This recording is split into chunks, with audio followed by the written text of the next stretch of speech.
मैं तो कहना चाहता हूं सदियों तक लोग याद करेंगे कि एक नरेंद्र मोदी इस देश को इस रूप में मिले जिन्होंने पूरे भारत की पहचान नहीं पूरे विश्व को इसकी पहचान। और नेहरू का कद कम कर दिया, पटेल का कद बढ़ा दिया, अकबर का कद कम कर दिया, महाराणा प्रताप का बढ़ा दिया, सावरकर के विचार ऊपर हो गए, गांधी के विचार कम कर दिए। और पटेल का तो कद सबसे ऊंचा कर दिया। दुनिया में टॉलेस्ट स्टैचू सरदार पटेल जी की मूर्ति है।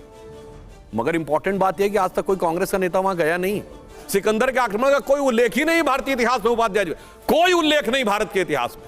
यह ग्रीक्स ने लिखा कि अगर आप अकबर को हटा देंगे तो इन बच्चों को कैसे पता चलेगा कि महाराणा प्रताप कितने महान थे। नहीं, उनको महिमा मंडित कर दो और जिन लोगों ने रियल में सैक्रिफाइस किया उनको पीछे कर दो। किसी के जिन लोगों को पर्दे में डालकर लिटा दिया गया था केवल उनको उठाकर और पर्दा हटा दिया गया है। जो बात राष्ट्रीयता को जीने वाला, राष्ट्रीयता को पहचानने वाला, उस पहचान को पूरे विश्व में देने वाला नरेंद्र मोदी तो है इस समय। जय श्री राम दोस्तों, आ गया फिर एक नई डिबेट लेके आपके सामने। और डिबेट है TV9 भारतवर्ष चैनल से। डिबेट है देश में इतिहास बदला जा रहा है या इतिहास में विस्तार किया जा रहा है। डिबेट में भाग ले रहे हैं सुधांशु त्रिवेदी बीजेपी से, स्वामी चिन्मयानंद सरस्वती, दीपक बोरा, डॉक्टर ओम जी उपाध्याय और सैयद खलील नकवी। इनके बीच जो बहुत अच्छी डिबेट हुई और एक सकारात्मक डिबेट जिससे कुछ सीखने को मिला कि इतिहास को किस तरीके से छिपाया गया और कुछ लोगों को ही इतिहास में आगे किया गया और जो इतिहास असली जो नायक थे देश के उनको पीछे रख दिया गया। डिबेट में किस तरीके से एंकर ने इनसे सवाल पूछे और इन्होंने उसके क्या जवाब दिए, इसी विषय के ऊपर यह डिबेट है। तो चलो देखते हैं। आपकी सरकार पर एक ये भी आरोप लगते रहे हैं कि आपकी सरकार किसी का कद बढ़ा देती है और किसी का कम कर देती है। नेहरू का कद कम कर दिया, पटेल का कद बढ़ा दिया, अकबर का कद कम कर दिया, महाराणा प्रताप का बढ़ा दिया, सावरकर के विचार ऊपर हो गए, गांधी के विचार कम कर दिए। देखिए, बढ़ाया नहीं कद। सरदार पटेल का तो कद सबसे ऊंचा कर दिया। दुनिया में टॉलेस्ट स्टैचू सरदार पटेल जी की मूर्ति है। मगर इंपॉर्टेंट बात यह कि आज तक कोई कांग्रेस का नेता वहां गया नहीं। कहते हैं हमारे नेता हैं, मगर मोदी जी ने सबसे ऊंची इमारत मूर्ति बनवा दी तो वहां जाना नहीं है। सुधांशु जी, हमने किसी का कद नहीं छोटा पटेल किया। जी का कद निश्चित तौर पर बहुत ऊंचा है, उनकी बहुत ऊंची मूर्ति लगी, इसीलिए उनको कांग्रेस के रिजीम में कभी भारत रत्न नहीं मिला। नेहरू का कद क्यों छोटा करना पड़ गया आपको? कद कौन छोटा करने की बात कर रहा है? हर बात जो भी अब इस देश में कुछ भी ऐसा होता है, आपकी पार्टी हमेशा कहती है तो नेहरू की वजह से हो रहा है। बता रहा हूं क्या है कि एक आदमी का कद इतना बड़ा है और जो लोगों का कद बहुत बड़ा बड़ा था उन पे पर्दा डाल रखा था। हमने किसी का कद छोटा नहीं किया, पर्दा हटा दिया है। अब जनता अपने आप पढ़ के निर्णय ले रही है कि कौन बड़ा था कौन ऊंचा था। सारी बात अभी जो इतिहास के जिस विषय में बताया, तो मैं एक उदाहरण सिर्फ देना चाहूंगा। देखिए इतिहास में कैसा नैरेटिव हमारे दिमाग में भरा गया। यह कहा जाता है आप इतने अच्छे थे तो 2000 साल तक क्यों आप पे आक्रमण होता रहा, 1000 साल गुलाम क्यों रहे। ठीक है साहब, मान लिया अगर हम 1000 साल गुलाम रहे तो भी सारी बुराइयों की जड़ हमारे अंदर है। मतलब हर गलत चीज के लिए हम रिस्पॉन्सिबल हैं, जबकि हम रूल ही नहीं कर रहे थे। यानी रूलर रिस्पॉन्सिबल नहीं है, जो प्रताड़ित है वही गलत है। Vilification of the victim. तो फिर इसका मतलब हम गुलाम नहीं थे? नहीं, गुलाम तो थे, क्योंकि तुम्हें साबित करना है कि तुम गुलाम थे ताकि दिमाग में गुलाम। तो फिर हम कैसे अपना निर्णय ले सकते हैं? हम निर्णय लेने को स्वतंत्र ही नहीं थे। तो आपने कैसे कह दिया ये बुराई वो बुराई सब? नहीं, वो बुराई भी तुम्हारे अंदर है। ये पैराडॉक्स आपको पूरी दुनिया में कहीं देखने को नहीं मिलेगा। इसीलिए BS नायपॉल, जिनको की नोबेल प्राइज मिला है 2003 में, उन्होंने किताब लिखी इंडिया ए वुंडेड सिविलाइजेशन। आपने एक एग्जाम्पल कहा था, मैं एक एग्जाम्पल बताता हूं। अलेक्जेंडर का आक्रमण हुआ, ठीक, वो कहते हैं अलेक्जेंडर जीत गया, फिर उसने पोरस को छोड़ दिया और मगर उसके बाद उसकी आर्मी ने आगे बढ़ने से इनकार कर दिया और वो वापस लौट गया। यही कहानी बताई जाती ना। चलिए, हम तो कहते हैं सिकंदर हारा था क्योंकि किसी भी राजा को छोड़ने की परंपरा उनकी नहीं थी। मैसिडोनिया से पर्सिया तक जिसको जीता उसका सर तन से जुदा कर दिया। यहां कैसे हो गए? हारा होगा लौट गया। पर कोई बात नहीं, हारा या जीता दोनों में वो वापस भागा ना। तो कहावत क्या सुनाई जाती है? जीता वही सिकंदर। होना क्या चाहिए? जो भागा वही सिकंदर। क्योंकि कोई जीतने वाला माने या हारने वाला माने, दोनों मानने ना भाग गया। अब देखिए, जो डर के भाग गया, अगर ये माने जीत गया जो हार के भाग गया, अगर माने हार के चला गया तो, मगर हमारे बच्चों के दिमाग में कैसा भरा हुआ है कि सिकंदर कितना बड़ा विजेता था। और एक और बात कहूं, तो इसके जिम्मेदार भी नेहरू ही हैं, जो जीता वही सिकंदर के। किस चीज के जिम्मेदार है वो मैं बताता हूं। आज बच्चों से पूछिए, और क्या उनकी हिस्ट्री में सब लिखा है किताबों में, उसके जमाने में पढ़ाया गया, फैक्टरिंग पढ़ाया गया। सिकंदर के आक्रमण का कोई उल्लेख ही नहीं भारतीय इतिहास में, उपाध्याय जी, कोई उल्लेख नहीं भारत के इतिहास में, ये ग्रीक्स ने लिखा उसके बावजूद। खैर, अब मैं एक और फैक्ट बताता हूं, देखिए कितने मजेदार ढंग से हमारे दिमाग को, युवा पीढ़ी है आजकल, युवा पीढ़ी तो प्यार मोहब्बत की बातें बहुत भाती हैं। जब कोई बात आती प्यार मोहब्बत की तो क्या याद आता? लैला मजनू, शीरी फरहाद, सलीम अनारकली, जोधा अकबर, शाहजहां नूरजहां, यही बताया था। एक स्त्री के प्रति समर्पित निष्ठावान प्रेम के प्रतीक वो थे जिनमें एक मुगल बादशाह बताइए जिसकी एक बीबी रही हो, आधा दर्जन से कम ऑफिशियल बीबियां नहीं, और किसी के हरम में 200 से कम औरतें नहीं। और वो लोग निष्ठावान प्रेम के प्रतीक, उनकी गलती क्या? हमारी पीढ़ी में, वोरा साहब की पीढ़ी में भी वही 3 पीढ़ी से पढ़ाया गया है और हमें वही याद आता। और इतना ही नहीं, शेर और शायरी भी वही बताई जाती है। मतलब आज सोचिए, दिस इज एजेंडा। मतलब आप ये कह रहे हैं कि लैला मजनू की जो कहानियां हैं वो भी नेहरू ने ही आगे बढ़वाई? ना, मैं ये कह रहा हूं फैक्ट को कैसे छुपा कर आगे बढ़ाया गया। जो अभी उपाध्याय जी ने कहा कि उनको महिमा मंडित कर दो, और जिन लोगों ने रियल में सैक्रिफाइस किया उनको पीछे कर दो। किसी के व्यक्तित्व को, किसी के कद को कम करने का प्रयास किया गया, ऐसा कतई नहीं हो रहा है, ऐसा कतई आज भी नहीं हो रहा है। आप लेकिन मुगलों को हटा तो रहे हैं, आप कह रहे हैं कि मुगलों को ज्यादा पढ़ा दिया गया और हमारे जो हिंदू, ऐसा हुआ है तो हम केवल संतुलित कर रहे हैं।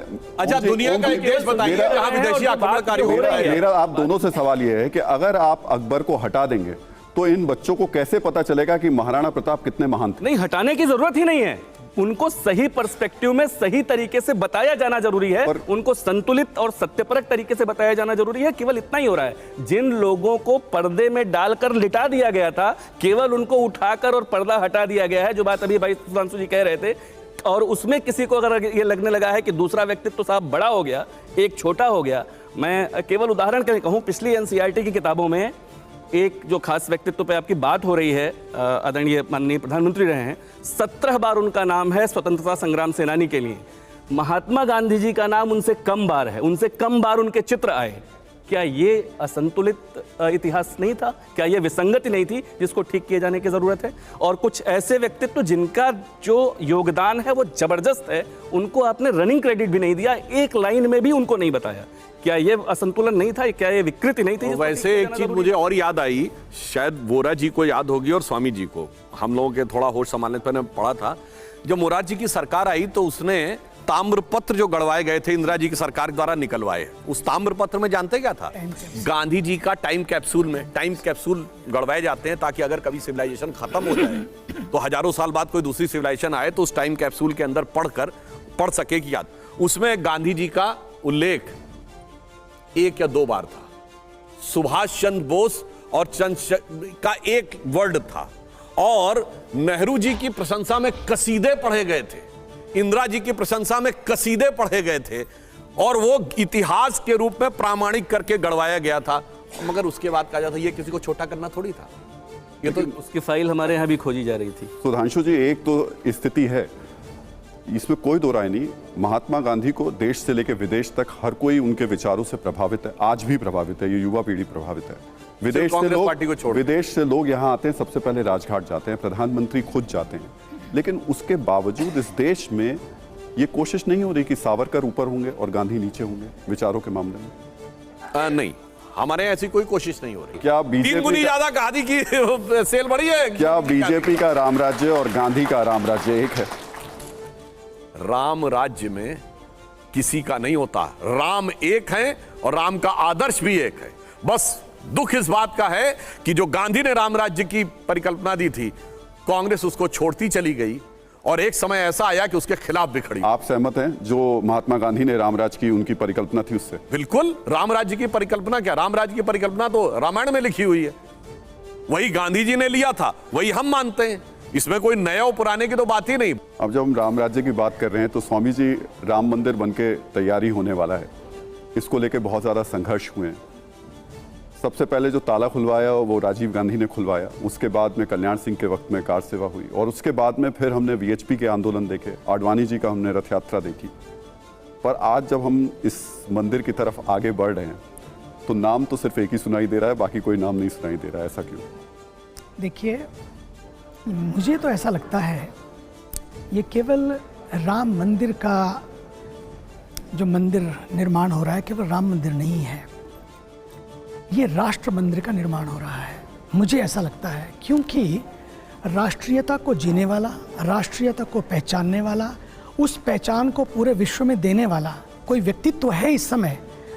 वो भी अभी क्योंकि गांधी जी की बात चल रही थी, मैं वहीं अमेरिका था, मैं परसों देख रहा था वहाँ कि जब ये आए थे वहाँ गंगा जी की आरती की थी, हम लोगों ने ये दुपट्टा पहनाया था। जब वो बाहर निकल रहे थे, मैंने जब उन सब दुपट्टों में देखा उनको सबको, मुझे बड़ी प्रसन्नता हुई।